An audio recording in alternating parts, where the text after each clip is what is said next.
Around a month ago, I built this website, my website. I spent around 2 weeks to do this, and thankfully, it has gotten me more bookings of prospects that already knows what I do pretty well, so they're easier to close. And I want to talk about the whole process of how I build this and sort of the behind the scenes as well lah. And this is more of a revamp lah, so this is how the previous version looked like.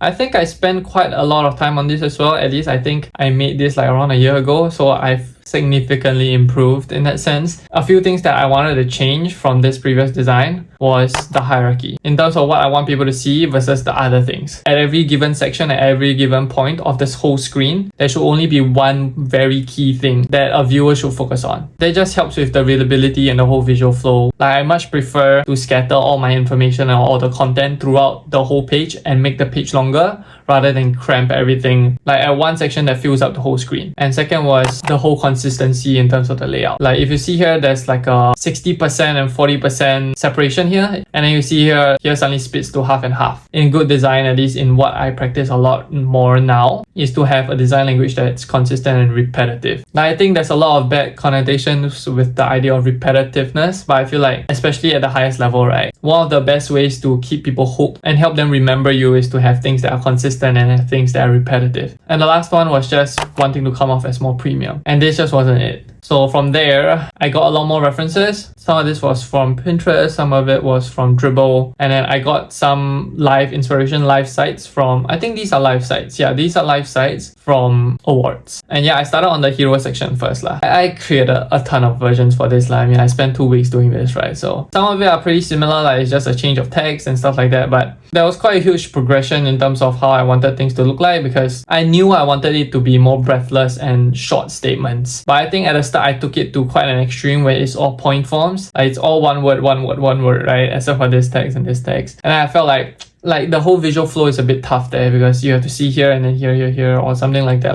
Like it kind of troubled me with the whole visual flow, and it's the same kind of idea throughout the whole other variations. Like, the whole visual flow just didn't sit well for me, even when I repeated and created multiple variations. It's just so hard for the eyes to like move around the whole screen, you get what I mean? I think this was one of the ones that I felt like, okay, let's just settle with this, because I think a week in I was like, man, I'm taking too long, you know? I was like, fuck it, like, let's just choose one. And then this was the one that I went for. And then I decided to play around a little bit again and change this. Like, the same reasons, right? Like, the visual flow is just so irregular and just so tough to follow. Like, you will read my name first and then reach to this text, and then maybe you'll come here, or maybe you'll go down even, because this is a black button, right? Then you could go up and then come here, and then it just felt like a very tedious motion, you know, which people wouldn't take. I don't think this is a very good idea. And this line here, this edge, I don't really like to do something like this. Like, I don't like that it's so simple that it can be replicated. Adding elements like this will make it harder for anyone to continue doing the rest of the pages or the rest of the whole branding in that sense, because from what I've seen works, because you know the whole idea of repetitive and consistency in terms of the design language, right? So when adding something like this, right, it will either have to be something that's really complicated and really like graphical and like illustrative, right? Then I feel like, okay, it's worth the trouble to like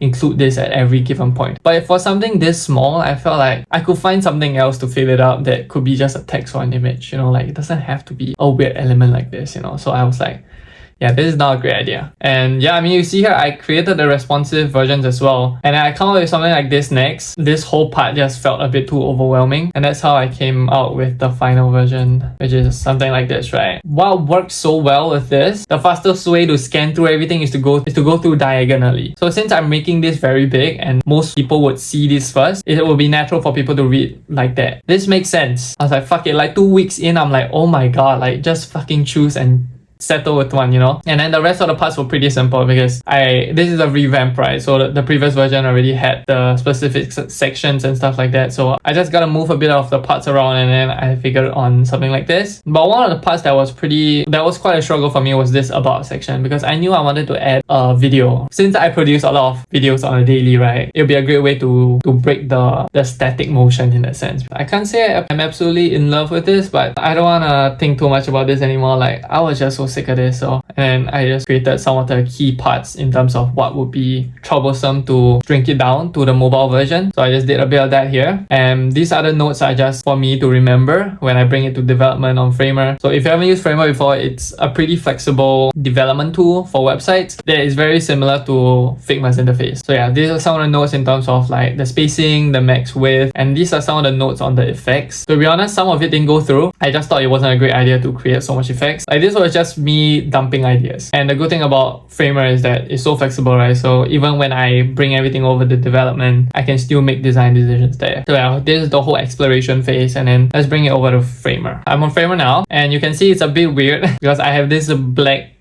square here, which makes it a lot harder for me. Trust me, like whenever I want to make changes, I will have to click into it and then hide it, make the changes and then unhide it. It makes it a lot tougher for me, but this was the easiest way to do it because I knew I could find another way to execute this effect. The effect is this scrolling effect, like where behind darkens when I scroll down. I knew there were other better ways and easier ways, not easier. There are other better ways to do this, but I was like, I don't want to work too long on this. Like, I just want to get it over and done with. And this wouldn't sacrifice the whole visual flow on the live website, right? This would just sacrifice my efforts every time I want to change this. Since I'm the one changing it, right? It's not a client that has no idea how to use this, right? So I don't have to make it easy for people to edit, for people that have never used Framer before. But yeah, coming back to the whole Framer part, right? In terms of how I lay things out, I pretty much just copy and pasted everything over. I mean, I did change the copy because the good thing about Framer is that I can still make design decisions when I come over here. I always like to keep the previous version, like if you see here, I keep the previous version here and it looks a bit fucked because yeah, I did change some stuff, right? To go in the layers, right, I always name all my layers. Like I always make it a habit to name all my layers in this kind of format because I took a Framer course and then they suggested to name it like that because you would want to give it accessibility tags, right? And it's just easier to see when you name it at the front. Like if this is a container, right? Because this whole thing contains the black color screen and the main content itself. So I knew I had to separate that. I can't put the whole thing as a section because it just doesn't help Google to really understand what this website is about. For this kind of situations, I put container, and then for sections, I just name it a section. So, and I always keep things tidy. Like even for my components, I have a ton of components. This is the old one. The previous one, I didn't name it very well. Like there wasn't very clear naming conventions and there isn't very clear folders. But for the new one, you can see here there's very clear separations in terms of what's the components for and stuff like that. So I'm trying to build this habit for myself so that when it's client work, I have the habit to do it as well, because it just makes it a lot easier for clients that have never used the software before to have their layers named so that they know what to click on and they know what's happening in that sense. In terms of building this whole thing, I pretty much just copy and pasted everything. In terms of the effects and stuff like that, I just had to do some research in terms of, let me just hide this for now. But for this whole animation part, I did separate this into another component and then just sort of just string it like this, right? Which isn't very tough. So in terms of building this whole thing, it wasn't exactly very tough. It was just my creativity in that sense. Like how far can I think to go? For this, I don't think I use Framer's workshop, which is basically Framer's AI, right? Like an AI generative chatbot, right? You can tell it what you want and it will create it for you. Oh, I think I did. No, oh yeah. For this project, the only one that I really used the workshop for with this effect. Yeah. Which is fucking simple, right?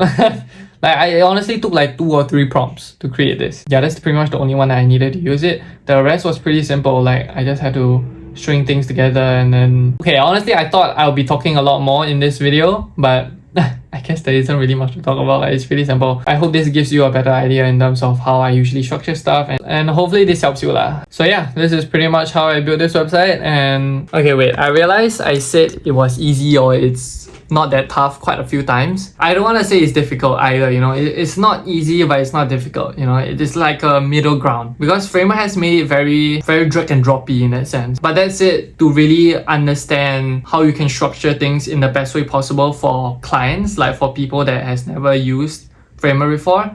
That has its own set of features in a sense. So to be fair, I would sort of categorize it as, if you just want to build a website for your own company in the easiest way, it is easy compared to any other website builders out there that can reach a level like Framer. But at least I can't build a website like this with Squarespace or Wix. But in terms of making things easier and structuring things, especially when you bring in the whole CMS collection thing, right? It definitely brings in a whole different level of difficulty. At least for me, I put in quite a few days, quite a few hours, easily thousands of hours. Like even now, I'm still practicing on trying to make it as easy as I can and trying to keep up with the updates. Like Framer rolls up updates like it's fucking like every other Tuesday is a new update. Like what the fuck, you know? Like it's like, but hey, like if you're planning to use Framer for your own website, Like you could use a template. Like a template is like makes it a lot easier, like 10 times easier, because you don't have to worry about 99% of the things lah. Because to pass off as a framework template, you have to meet a lot of requirements. If you feel like you don't want to go through the hassle of learning all this stuff, like just use template, man. But yeah.